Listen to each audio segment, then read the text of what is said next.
Artinya memang kita memerlukan anak muda yang speak up, yang bicara apa adanya, bahwa karena mereka itu yang sebetulnya akan merasakan nasib bangsa ini. Mereka dibebani oleh undang-undang Omnibus Law. Mereka dibebani oleh utang yang bayar bunga utang aja 400 triliun. Ya, saya malah menduga ada kemungkinan anak muda banyak golput karena sudah kecewa dengan gaya dan performa politisi sekarang ini. Saya optimis karena lihat anak muda, tapi saya pesimis ketika melihat elit politik yang perilakunya justru memberi kontribusi pada hadirnya banyak problem negara ini.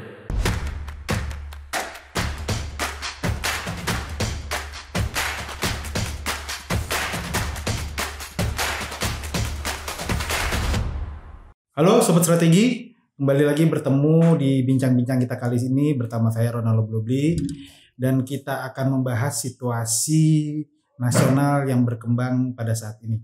Sudah hadir bersama kita saat ini adalah Ubedillah Badrun. Ya. Datang kan di Strategi Media Network. Terima kasih undangannya. Gimana kabar, sehat? Baik, sehat. Cerah hari ini ya. Ya. Macet. Macet ya? Macet. Tadi agak terlambat kita. Iya. Oke, panggilannya Kang Ubed. Ini sekarang menjabat sebagai analis sosial politik di Universitas Negeri Jakarta. Iya. Habis itu Direktur Eksekutif for Social Political Economic and Law Studies. Iya. CESPELS ya. Iya. Oke, Kang. Nah, gimana nih Kang? Apa nih yang kemudian sedang menjadi fokus Kang Ubed pada hari ini melihat situasi yang ada pada saat ini? Saya kira hari ini kan problem bangsa ini sangat kompleks ya. Sangat berat. Ada problem demokrasi yang masih dalam kategori flawed demokrasi atau demokrasi yang masih cacat. Kemudian juga ada problem ekonomi yang angka pertumbuhannya naik tetapi stagnan, kisaran 5,3%. Di saat yang sama gap antara kaya dan miskin juga terus terjadi. Kemudian problem korupsi yang indeks korupsi kita skornya 34. Jadi ada banyak problem ini. Dan saya akhirnya kemudian berpikir sebetulnya kita memerlukan orang-orang tangguh, aktivis yang berpihak pada keadilan, berpihak pada isu-isu kebangsaan. Bagaimana mereka menjadi negarawan, mengutamakan kepentingan negara dan bangsa. Mestinya kan begitu. Jadi ada aktor-aktor politik yang concern untuk membenahi persoalan bangsa ini. Problemnya sekarang saya lihat ternyata kan banyak juga aktivis yang masuk ke lingkar kekuasaan, betul. Masuk ke partai, bahkan jadi anggota DPR. Tapi saya lihat mereka ya hampir boleh dikatakan nothing. Artinya seperti tidak punya kekuatan untuk mengusung ide-ide besar tentang bagaimana bangsa ke depan untuk maju. Di saya melihat ini ada problem serius di kalangan aktivis yang masuk ke kancah politik atau masuk ke lapisan kekuasaan. Kenapa kalau menurut Kang Ubed? Saya lihat sepertinya paradigma berpikirnya yang menurut saya perlu dibongkar. Agar mereka tidak hanya menjadi aktivis masuk ke lingkar kekuasaan, masuk ke arena politik hanya seperti cecunguk ya. Kan seperti hanya seperti followers kan. Kerbau dicucuk hidungnya kan. Saya lihat tidak ada independensi pikiran-pikiran jernih dari para aktivis yang masuk ke lingkar kekuasaan. Dan kalah. Problemnya mereka tidak mau bertarung gitu di dalam perdebatan di parlemen. Jadi mereka menyerah sebelum pertarungan. Safety player saja. Ya semacam itu. Mereka hanya mengambil jalan safety player. Yang saya kira ini yang mengakibatkan bangsa ini terjebak dalam satu jebakan problematis yang sekarang mungkin sedang kita hadapi kan, yang sangat serius. Jadi ini cara berpikir tentang who is activist itu nggak clear di situ. Jadi kalau kita lihat kan Bung Ronald ya, kenapa seorang disebut aktivis? Karena mereka aktif berpihak kepada isu-isu keadilan, isu-isu kemanusiaan, isu-isu kebangsaan, isu-isu lingkungan. Artinya orang disebut aktivis itu karena dia berjuang. Yeah. Nah, ketika mereka masuk ke lapisan politik, ke elit politik, ke lingkaran kekuasaan, ke parlemen, mestinya daya juang ini nggak hilang. Yeah. Ini berarti ada konstruksi berpikir atau paradigm, cara berpikir mereka yang keliru tentang aktivis. Jangan-jangan mereka menjadi aktivis hanya untuk mendapatkan kue kekuasaan. Oh, ya. Bukan untuk terus membela. Sampai kena bukan membela tentang bagaimana rakyat banyak mengalami persoalan. Kan kita nggak mendengar bagaimana respon para aktivis yang di parlemen ketika misalnya KPK dilemahkan misalnya. Ketika undang-undang Omnibus Law yang diprotes oleh buruh. Ada. Ketika sekarang korupsi BTS yang 8 triliun kurang lebih itu nggak ada upaya parlemen untuk melakukan membuat pansus misalnya. Seperti kasus dulu ada IKTP, ada bailout Senturi. Itu kan pansus DPR aktif. Jadi DPR ada fungsi di situ, ada fungsi kontrol. Nah, sekarang enggak. Kan yang melakukan banyak fungsi kontrol di parlemen itu biasanya aktivis. Nah, sekarang enggak ada. Suara-suara itu. Ini kan sangat disayangkan. Ya, atau mungkin karena mereka kalah secara kuantitas. Karena kan hanya segelintir saja aktivis yang masuk di dalam, atau memang mereka sudah tidak pernah membangun komunikasi lagi dengan adik-adik di bawah. Atau gimana? Saya melihat betul bahwa mereka minoritas dibanding dengan mereka yang mungkin ada selebritis, ada pengusaha semacam. Tetapi jumlah yang sedikit itu kan kita ingin melihat seberapa besar daya juang mereka untuk menjadikan isu-isu kerakyatan itu atau isu-isu kebangsaan, isu-isu kenegaraan itu menjadi isu penting. Kan kita nggak melihat daya juang mereka ya. Jadi sedikit nggak apa-apa, tapi dia berjuang, memperjuangkan hak-hak rakyat dan seterusnya. Nah, ini enggak. Jadi kalau saya lihat ini persoalan serius di kalangan aktivis. Jadi kalau jadi aktivis hanya untuk mendapat kue kekuasaan, saya kira sangat disayangkan dan itu memperburuk masa depan Republik ini. Jadi apa kontribusi aktivis yang ada di parlemen sekarang merusak Republik ini?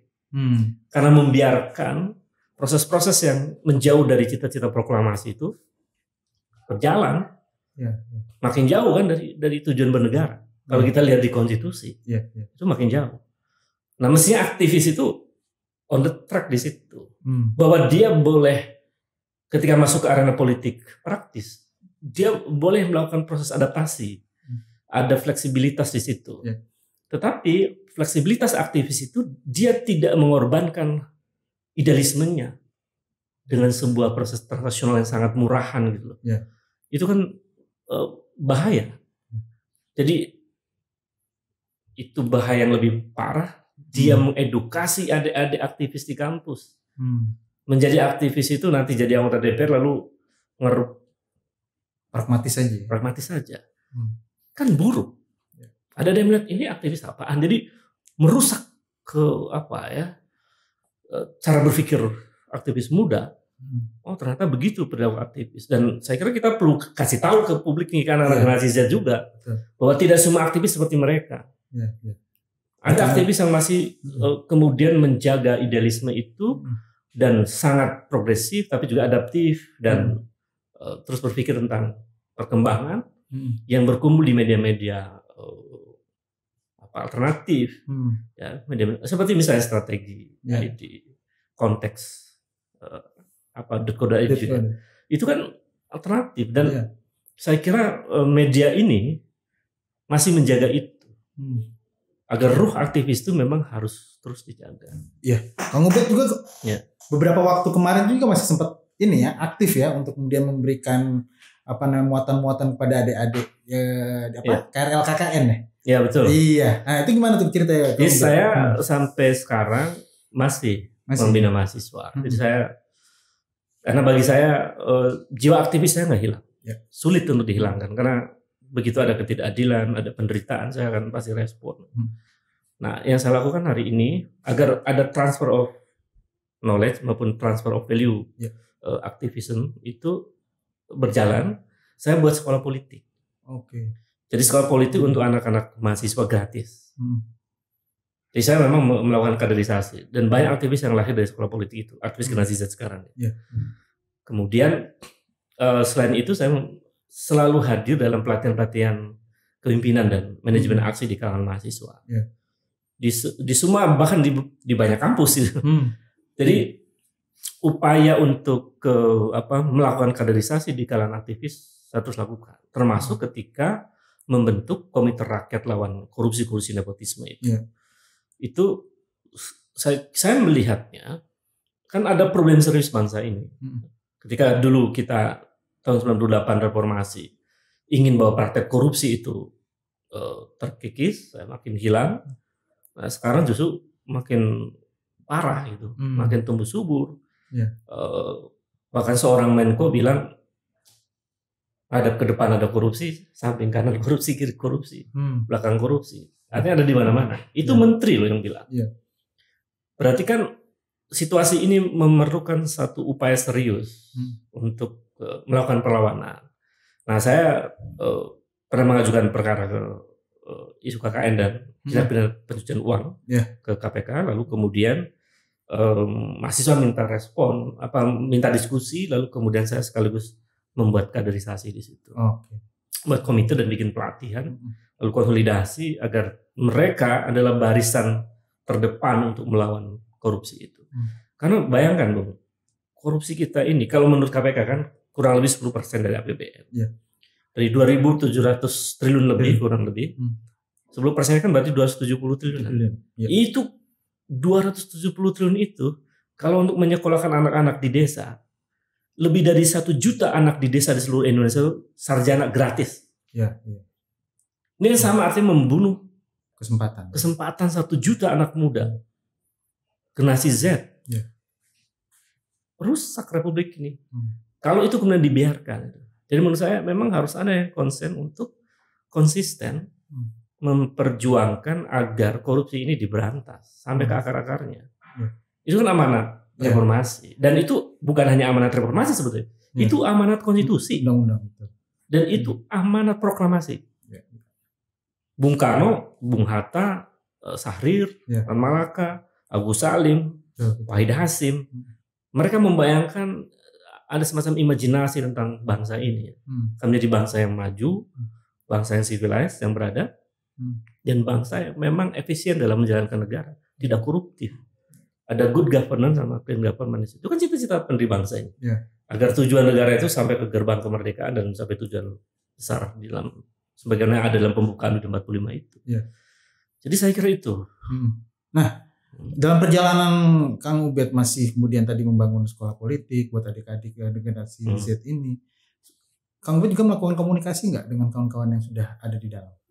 Ya, berapa kali saya komunikasi dengan ada di dalam, ada beberapa kawan ya, kalau disebutkan sih nanti ini ya. Ada yang dari partai-partai berkuasa, ada partai oposisi, ada partai yang setengah-setengah ya kan, para aktivis 98 ada di sana, dan bahkan saya sempat berdebat terbuka di salah satu undangan yang dilakukan oleh Universitas Andalas itu dengan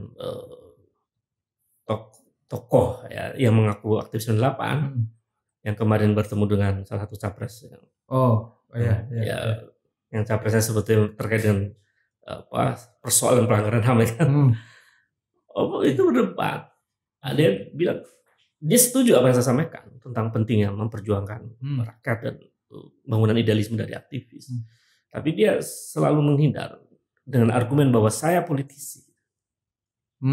Bayangin tuh. Kesadarannya sudah berubah sebetulnya. Berubah. Saya politisi. Saya bukan aktivis seperti dulu. Saya bukan akademisi seperti kamu Bet. Jadi artinya dia menyerah di situ. Saya bilang, kalau cara berpikirnya seperti itu, betapa rusak Republik ini. Karena idealisme aktivis yang dimiliki ketika masih muda, yang membuat dia menjadi pada hari ini, itu dia nggak menghargai perjuangan panjang itu. Mestinya dia berani dong, meskipun sedikit, minimal dia berteriak. Rakyat mendengar. Ya. Ini menurut saya aktivis model ini bahaya. Oportunis, ya, oportunis dan pragmatis dan ya mungkin safety player. Kan itu hal sederhana misalnya. Hanya sekedar misalnya dia berteriak, speak up soal keadilan, soal penderitaan buruh, karena omnibus law itu dan seterusnya itu. Kan tinggal bicara. Ini enggak. Soal pelemahan KPK, tinggal bicara. Ini enggak. Apa susahnya bicara? Parlemen kan sebetulnya tempat berbicara. Ya, betul. Jadi saya lihat ini parah kalau begini. Jadi mereka aktivis yang di parlemen itu punya kontribusi besar yang merusak persoalan negara ini, keadaan negara ini. Ya. Gitu nah. Ya. Oke, ke depan ini kan 2024 kita mau ada kontestasi. Nah, masih ada harapan nggak dengan kawan-kawan di dalam atau kemudian kawan punya pemikiran sendiri? Saya melihat kita berharap kepada siapa untuk 2024 itu akan tercipta situasi yang membuat harapan kita terpenuhi. Ya. Sementara pemilu tidak ada jaminan dijalankan dengan jujur. Oke.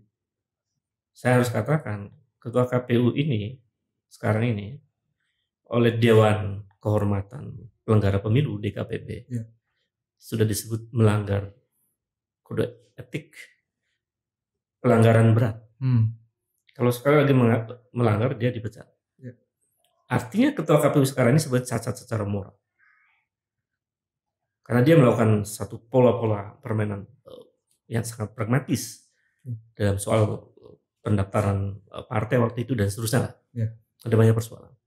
Bagaimana kita bisa percaya kepada penyelenggara pemilu yang dipimpin oleh orang yang bermasalah. Itu problem. Yang kedua, kalau seorang elektabilitas tertinggi, maaf harus saya sebutkan ya kan, udah terbuka ya. Tertinggi kan Prabowo misalnya. Bagaimana kita bisa percaya dengan Prabowo? Kan ini pertanyaan penting. Bagaimana kita bisa percaya dengan Prabowo? Sementara Prabowo punya sejarah masa lalu yang sangat problematis. Kan itu. Saya kira nggak apa-apa, kan ini perdebatan ya. Kalau Prabowo mendengar ya nggak apa-apa, kita diskusi, kalau nggak bila perlu berdebat sama kita. Kan itu. Nggak apa-apa kan dialog. Nah jadi apa langkah-langkah yang bisa dilakukan oleh seorang Prabowo dalam membenahi kondisi bangsa saat ini? Kan itu kita nggak bisa membayangkan. Dan tidak sulit bagi saya untuk membangun semacam optimisme yang sempurna itu. Kalau melihat peta politiknya semacam itu. Ini yang dilakukan Budiman Sowan ke Prabowo, ya itu gaya politisi ya. Yang saya kira tidak perlu harus dilakukan oleh seorang Budiman. Kan itu mestinya dalam pandangan saya. Kalau Budiman dengar ya nggak apa-apa. Jadi ya kita bisa berdebat lah soal itu ya. Saya pada titik itu belum optimis akan ada harapan setelah pemilu 2024. Saya justru lebih optimis ketika saya bertemu dengan anak-anak generasi Z ini yang punya kreativitas, yang punya mimpi dan berani speak up. Jadi saya lebih percaya sama anak-anak generasi Z daripada mereka yang ada di parlemen dan di istana. Karena kemudian terbukti ada riset terakhir ya, yang dilakukan oleh lembaga riset terkemuka di Indonesia yang tidak bisa saya sebutkan di sini.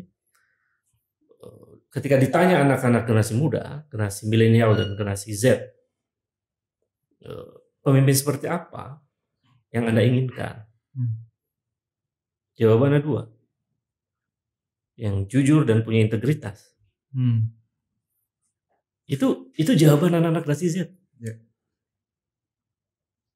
Kalau kita tafsirkan, itu luar biasa. Mengapa anak-anak generasi Z ingin pemimpin yang jujur? Karena hari ini banyak pemimpin yang berbohong. Nah, kan itu logiknya. Kenapa anak-anak generasi Z menginginkan pemimpin yang berintegritas? Karena generasi Z tahu bahwa performa politisi kita itu banyak menampilkan perilaku yang tidak punya integritas kan itu. Jadi makanya saya lebih percaya sama mereka, anak-anak Indonesia, daripada mereka yang ada di istana dan parlemen gitu. Jadi menurut saya ini ya momentum penting juga untuk anak muda bersikap ya, bahwa memang kita memang ada semacam harap-harap cemas kan, kecemasan tentang masa depan yang belum tentu bisa menjamin ada perubahan-perubahan lebih baik dari hasil pemilu 2024, tapi juga ada harapan karena ada anak-anak muda yang berani berbicara.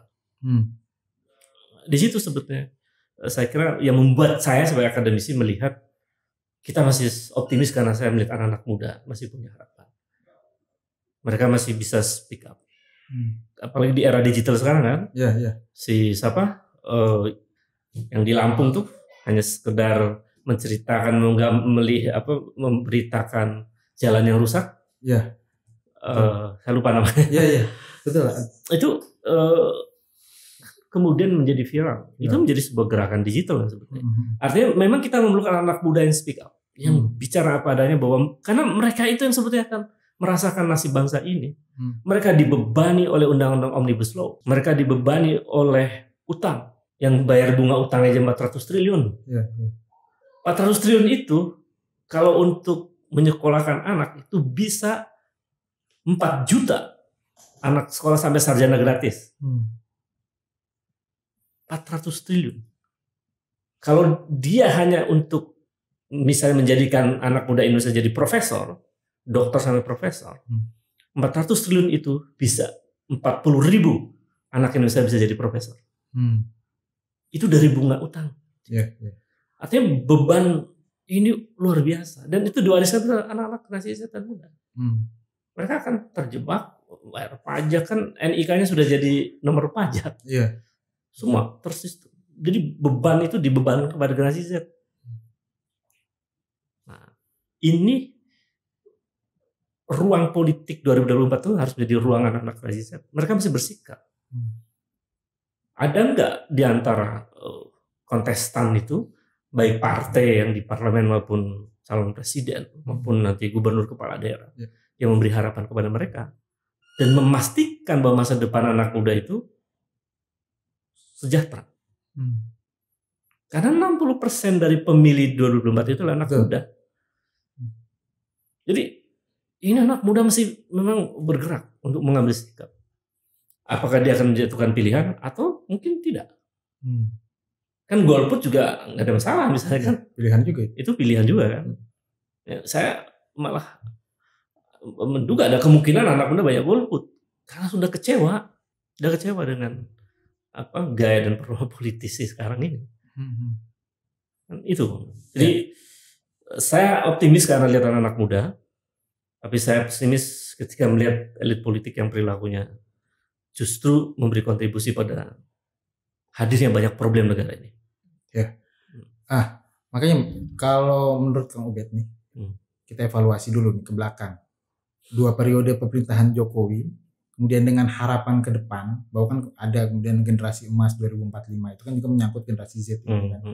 Nah, apakah ini sudah mengarah ke sana? Masih berat. Masih berat ya? Masih berat. Kenapa Kang Ubed? Karena salah satu faktor penting yang membuat kita mencapai Indonesia emas itu adalah optimalisasi sumber daya manusia dari bonus demografi yang kita miliki. Nah, bagaimana cara kita melihat sumber daya manusia kita itu bagus atau tidak? Itu dari IPM, indeks pembangunan manusianya. IPM kan dilihat misalnya dari pendidikan, dari kesehatan, dari ekonomi, dari pendidikan saja misalnya. IPM kita itu masih SMP, Mas. Rata-rata pendidikan kita itu masih SMP.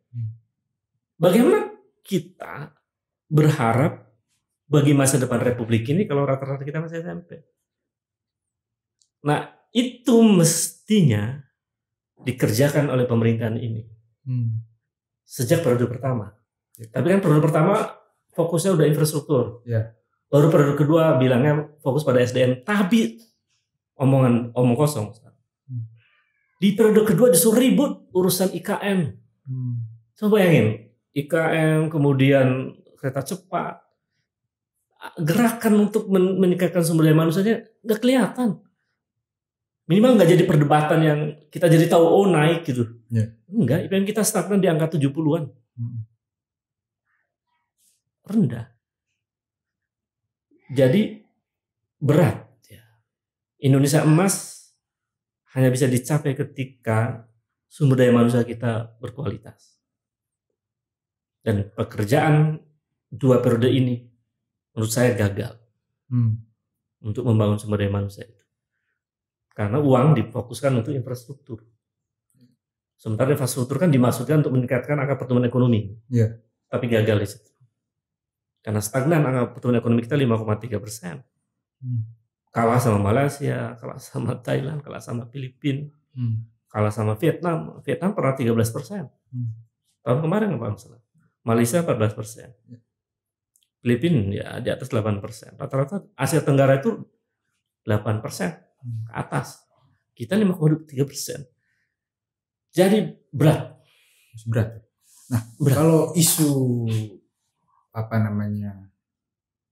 mineral kita yang tidak diekspor, ya kan, supaya itu kemudian juga nanti menjadi konsumsi untuk generasi yang akan datang, ya kan, udah ada nikel, nanti rencana boksit atau lagi apa yang lain. Ini kita juga akan menggiatkan hilirisasi industri. Itu juga menurut Kang Ubed itu bagus. Nah, itu bagus, tapi saya melihatnya terlambat sih. Ya, memang terlambat sekali. Terlambat sekali. Sudah terlalu banyak. Bahkan ada ekspor ilegal. Ya. Ngeri, Republik ini ngeri. Ilegal sekian berapa juta ton ya. Intinya udah ton-tonan itu. Iya. Dan berjalan sekian tahun. Jadi idenya bagus, tetapi praktiknya ini tinggal setahun lagi pemerintahan ini. Masih reshuffle kemarin. Masih reshuffle pula. Udah gitu kelihatan udah mau nambah periode dan lain-lain. Lu nggak ngerti demokrasi lah. Saya kira salah cara berpikir elit ini. Apa yang salah? Menurut Kang Ubed, sistemnya kayak yang salah? Apa kemudian person in charge-nya kayak yang salah? Atau kemudian ada value yang kemudian tidak berjalan? Menurut Kang Ubed apa? Saya kira 2 hal utamanya. Person in charge saya yang masalah. Sumber daya politik kita masalah. Jadi yang kita lihat misalnya anggota DPR itu secara kualitatif sumber daya politiknya seperti apa? Mayoritas pragmatis, ya kan? Ya mungkin banyak kan pengusaha-pengusaha menengah ke bawah atau ada yang menengah ke atas. Mereka pragmatis, transaksional. Selebritis ya menjual popularitas dan seterusnya. Kita belum lihat banyak perdebatan yang sangat berisi di parlemen untuk memperjuangkan kepentingan rakyat banyak. Kan saya nggak melihat itu. Kemudian di kabinetnya rusak, banyak korupsinya. Ganti-ganti terus, reshuffle terus, korupsi. Jadi sumber daya politik kita memang integritasnya lemah. Itu faktor pertama. Dan ini PR partai politik sebetulnya. Agar partai politik mampu melahirkan sumber daya politik yang berkualitas. Saya kira perlu dievaluasi partai politik ini. Mereka serius nggak sih menyiapkan generasi berkualitas itu? Ini negara lain sudah mengalami lompatan yang jauh, kita masih kayak gini kan, jadi gregetan nih loh. Saya sebagai akademisi gregetan kondisi bangsa ini. Jadi SDM politiknya masalah. Yang kedua sistem kita ini mungkin ya sudah pada level ultraliberal kali ya. Jadi sudah over. Kontestasi politik yang tidak tertib, ya kan? Dalam soal pilpres, dalam soal pileg, kontestasi satu dapil itu rebutan, satu partai aja rebutan 10 orang. Kalau partai ada 14, berarti ada 140 orang berebut 1-2 kursi di satu dapil.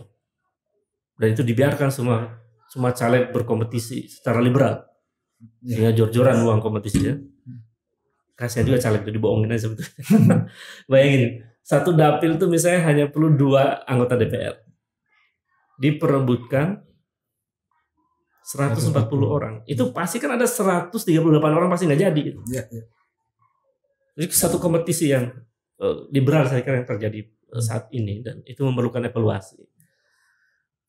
Kemudian sistem untuk melahirkan pemimpin elit lokal, bupati, gubernur, wali kota, sampai presiden nasional, menurut saya perlu dievaluasi juga sistemnya, karena nggak ada selection.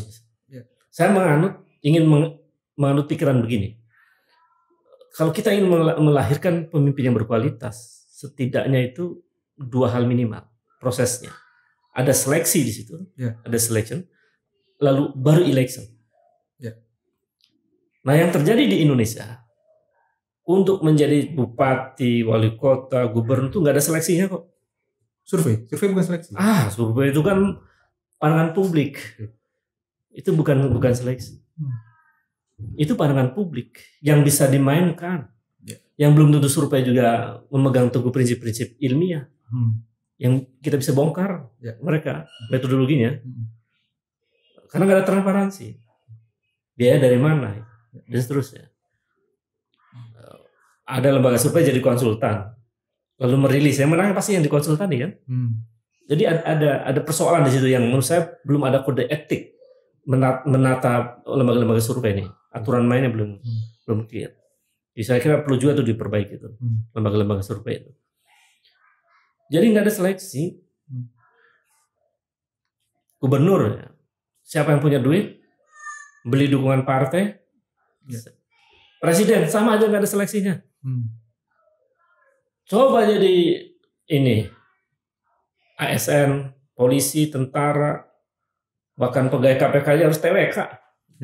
Ada tes wawasan kebangsaan, ada tes macam yang soalnya bisa 200-an soal. Jadi gubernur nggak ada tesnya, nggak ada seleksinya. Bupati nggak ada, presiden nggak ada. Kan sedih Republik ini. Ini kegagalan sistem. Kalau di masa lalu seleksi kan ada 2 lah ya. Ada seleksi formal, ada seleksi yang kultural. Seleksi formal itu lewat tadi ada tes, psikotes, macam-macam lah. Yang saya kira itu mesti dilakukan oleh partai politik. Harus dilakukan oleh partai politik. Lalu ada seleksi yang sifatnya natural, yang alamiah. Itu yang kalau ada seorang calon pemimpin atau calon presiden atau calon gubernur yang dia lulus secara tes atau seleksi formal, psikotes, leadership test, wawasan dan macam-macam lah, lulus, dan dia adalah secara kultural dia adalah authentic leader, itulah pemimpin. Bung Karno itu authentic leader. Dia lahir lewat sebuah proses natural kaderisasi dalam era pergerakan pada masa itu. Sekarang mereka siapa? Jadi nggak ada seleksi. Tiba-tiba ikut pemilu karena punya uang, karena ada bayarin, beli dukungan partai. Jadi maksud saya sistem kita juga parah, harus dievaluasi. Oke, ini kan tadi Kang Ubed udah ngomong masalah dari masalah ke masalah kan yang ada di publik ini. Nah terus apa nih mau Kang Ubed sampaikan kepada kawan-kawan yang sekarang lagi ada di dalam sana, kawan-kawan aktivis lah. Betul. Cuma teman-teman aktivis itu kembali untuk mengangkat persoalan-persoalan substansi bangsa ini. Tarik persoalan substansi itu dalam satu perdebatan akademis, perdebatan intelektual. Ada public sphere yang diciptakan oleh para aktivis yang ada di parlemen. Perdebatan, diskusi soal-soal tadi ya, soal-soal isu-isu kebangsaan, isu-isu ekonomi, kebudayaan, pendidikan dan lain-lain itu harus jadi perdebatan serius anggota parlemen. Jadi letakkan persoalan itu di meja perdebatan yang perdebatan itu mencerdaskan, mencerahkan. Jangan perdebatan langsung kemudian menjadi bukan pertarungan ide, ya kan? Tapi yang terjadi adalah arena sentimen di situ. Kan itu sering terjadi dalam perdebatan antara orang istana dan bukan orang istana, kan? Itu yang terjadi kemudian perdebatan yang memalukan gitu. Jadi coba teman-teman aktivis yang ada di parlemen itu membawa persoalan bangsa itu dalam perdebatan, memikirkan tentang masa depan Republik ini. Ya, bukan sekedar itu dijadikan sebagai alat untuk kepentingan pragmatis mereka itu. Saya kira ini waktunya aktivis ini digugat ini, mereka yang ada di lingkaran politik itu. Nggak ada gunanya mereka. Kan kita diam-diam bergerak. Justru karena kau diam-diam, kau tidak berdaya dan kau berlindung dalam ketidakberdayaan itu. Lalu menjawab kami sedikit kan, kami sendiri. Aktivis itu biasa sendiri tuh. Ya kan? Bung Karno dulu gak pernah sendiri kan dalam pergerakannya dan seterusnya. Jadi menurut saya sudahlah aktivis-aktivis yang ada di partai politik dan di lingkungan kekuasaan itu berhentilah sibuk ngurusin dapat komisaris atau menurut saya itu memalukan. Jadi merendahkan kualitas aktivismenya. Bahwa seorang aktivis dia mendapatkan hadiah jabatan itu konsekuensi logis saja dan itu bukan orientasi utama. Kalau kita mendapatkan jabatan di kementerian, di BUMN, itu konsekuensi logis saja, itu biasa ya. Jangan jadi orientasi utama. Yang harus dipikirkan oleh aktivis adalah bagaimana ketika dia masuk ke lingkaran kekuasaan memikirkan tentang masa depan Republik ini, tentang generasi anak-anak ini, tentang mereka yang hari ini makan hanya sekali 2 kali misalnya. Kan banyak persoalan di Republik ini. Itu harus dipikirkan oleh aktivis. Itu baru aktivis yang benar kalau dia masuk ke arena politik dengan memperjuangkan hak-hak rakyat dan seterusnya. Saya kira itu. Agak pribadi, Kang, pertanyaan. Kang Ubed pernah dapat tawaran posisi politik nggak? Nah, boleh nggak kita buka di sini? Kalaupun apa jawaban Kang Ubed, kemudian alasannya apa? Jadi saya ketika pulang dari Jepang, dulu saya pernah ditawarin untuk ke elit bank, partai politik besar. Kemudian di satu badan partai politik besar juga, yang sekarang berkuasa. Kemudian ditawarin caleg. Kemudian wakil ketua bidang partai. Saya belum mau. Kemudian ada lagi tawaran dari, saya dalam tanda petik, istana. Suratnya dari seknek gitu. Suratnya masih saya simpan. Intinya untuk menjadi ikut dalam memikirkan tentang keselamatan pemerintahan. Periode khusus periode sebelum ini. Untuk mengkonstruksi model komunikasi politik yang baik. Gitu. Kalau sekarang pernah juga diajak ke cara-cara mereka kan ada coffee morning. Itu pejabat-pejabat teras partai, bahkan Menko pernah ngajak. Cara mereka mendekati kan melalui ini dulu ya, pendekatan persuasif dulu kan. Ada makan siang, ada sarapan pagi, minum kopi bareng. Nah itu banyak diajak oleh mereka, tapi saya belum mau. Karena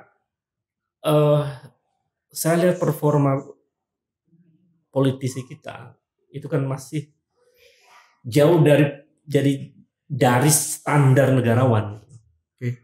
Jadi saya sebetulnya ingin pada waktunya melakukan satu perdebatan serius dengan siapa yang peduli pada bangsa ini, elit politik nggak apa-apa, dan itu bisa terbuka lebih bagus untuk menyelesaikan problem bangsa ini. Itu kontribusi kan sebetulnya. Jadi kalau saya fokus di kampus, membina mahasiswa, ikut merespon berbagai isu, kerja-kerja intelektual publik lah, itu kan kita lakukan. Dan itu saya kira itu kontribusi bagi saya untuk membenahi bangsa ini. Mungkin juga banyak elit atau saya nggak tahu mereka membaca tulisan-tulisan saya misalnya, lalu kemudian mengambil ide itu. Saya juga menulis buku, yang buku itu juga mungkin banyak dibaca oleh anggota DPR dan seterusnya. Jadi bagi saya kontribusi akademisi dan kontribusi pejabat itu nggak jauh beda. Bahkan akademisi konkret juga dia menyiapkan generasi untuk masa depan. Kalau pejabat kan menjalankan kebijakan. Beda, tapi kualitasnya bisa sama. Bisa saling mengisi. Dia saling mengisi, saling memberi simultan lah ya. Jadi saya belum mau waktu itu karena begitu menjadi pengurus partai, pasti saya ditawarin caleg kan. Begitu nyalek, kontestasinya liberal, saya harus mengeluarkan biaya. Kalau ingin jadi anggota DPR mungkin butuh uang sekitar 5 sampai 10 miliar. Bagaimana? Itu kan bukan uang kecil. 5 sampai 10 miliar mendingan untuk bisnis, atau saya bikin perpustakaan digital yang semua anak-anak muda bisa mengakses. Jadi itu bukan uang kecil, dan saya sepanjang sistem pencalegan itu masih polanya semacam itu, bagi saya problem. Saya ingin generasi muda, anak-anak yang terbaik itu, ketika dia masuk ke politik, dia nggak memikirkan mengeluarkan uang puluhan miliar itu. Makanya partai politik menurut saya bisa meniru Eropa. Itu dibiayai negara. Dibiayai negara, sehingga politisi itu betul-betul diseleksi. Dia berkualitas. Yang ikut kontestasi karena dibiayai oleh negara, maka dia betul-betul menjaga kualitas. Karena partai dibiayai negara, maka partai itu boleh dievaluasi oleh publik keuangannya. Boleh diperiksa oleh KPK, oleh BPK. Jadi itu menurut lebih modern. Lebih modern. Nah, baru saat itulah orang-orang terbaik itu akan mudah ikut kompetisi. Jadi nanti calon-calon anggota DPR itu bukan karena dia anaknya siapa, bukan karena dia punya uang berapa, tapi dia betul-betul berkualitas, diuji di partai. Karena partai nggak memerlukan uang lagi, tapi partai memerlukan ide. Nah, ketika situasi semacam itu, andai itu terjadi hari ini, saya akan masuk ke arena politik. Jadi saya masuk arena politik karena saya punya pikiran. Kira-kira begitu, Bung Donald.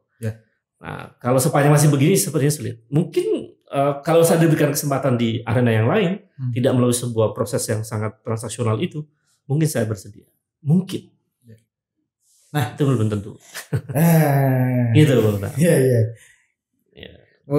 Kang Ubed, ini kita udah di penghujung nih. Oke. Nah, terakhir kira-kira Kang Ubed ada message nggak, atau kemudian ada pesan yang ingin disampaikan, apa itu ke kawan-kawan aktivis atau kemudian ke generasi milenial dan Z yang akan memilih nanti di masa depan, gitu. Apa pesan? Oke, pertama saya menghormati teman-teman aktivis yang memilih jalan politik.